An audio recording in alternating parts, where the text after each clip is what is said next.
Welcome to lit easy by Kritika, India's finest online coaching for English literature. आज हम John Milton की सबसे famous epic poem Paradise Lost का detail summary discuss करने जा रहे हैं। इस पोम के लिए हमने एक पूरा चैप्टर डेडिकेट किया है, इसलिए ये poem exam point of view से बहुत ज्यादा इंपॉर्टेंट है। तो बिना टाइम वेस्ट किए चलिए पैराडाइज लॉस्ट का इंट्रोडक्शन स्टार्ट करते हैं। Introduction to Paradise Lost. Friends, Paradise Lost एक एपिक पोम है। हम इसका लाइन बाय लाइन एक्सप्लेनेशन नहीं करेंगे क्योंकि पोम बहुत ज़्यादा लंबी है, लेकिन मैं इसे इतने सिंपल और क्लियर तरीके से एक्सप्लेन करूंगी कि आप पूरी पोम को अच्छे से समझ पाएंगे। सबसे पहले कुछ बेसिक फैक्ट्स याद रखते हैं। First of all, paradise lost blank words में लिखी गई है। इसका फर्स्ट एडिशन 1667 में पब्लिश हुआ। फर्स्ट एडिशन में 10 बुक्स थी, सेकेंड एडिशन 1674 में आई। सेकेंड एडिशन में पोम को 12 बुक्स में डिवाइड कर दिया गया। तो हाँ फ्रेंड्स, हम सारे 12 बुक्स डिस्कस करेंगे, लेकिन सिंपल और इंटरेस्टिंग वे में।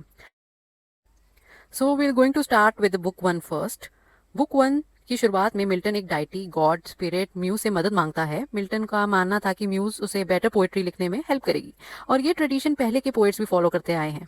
अब सवाल है, मिल्टन म्यूज से क्या चाहता है? वो म्यूज से कहता है कि वो मेंस फर्स्ट डिसोबीडियंस के बारे में गाए और बताए।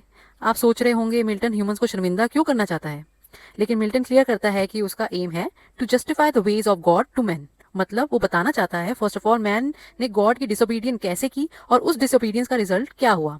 बुक 1 का ओपनिंग सीन हेल में सेट है। ये वही टाइम है जब गॉड ने रिबेल एंजल्स को हेवन से निकालकर हेल में फेंक दिया।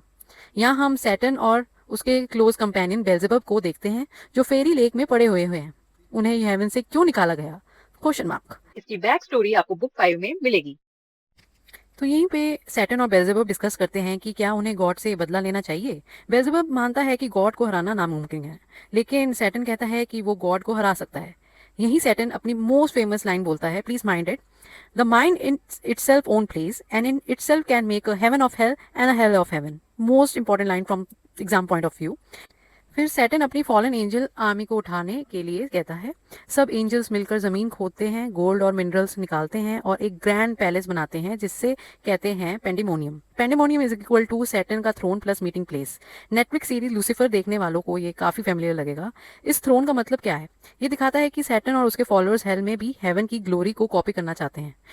Now friends, important exam facts from book 1. The very first opening 16 line is equal to only one sentence. Famous line क्या है? That glory never shall his wrath or might extort from me. यहाँ glory is equal to courage, self respect, जो कभी surrender नहीं करती. So friends, book 2 के लिए you should keep following me, keep subscribing me for more information. To be continued.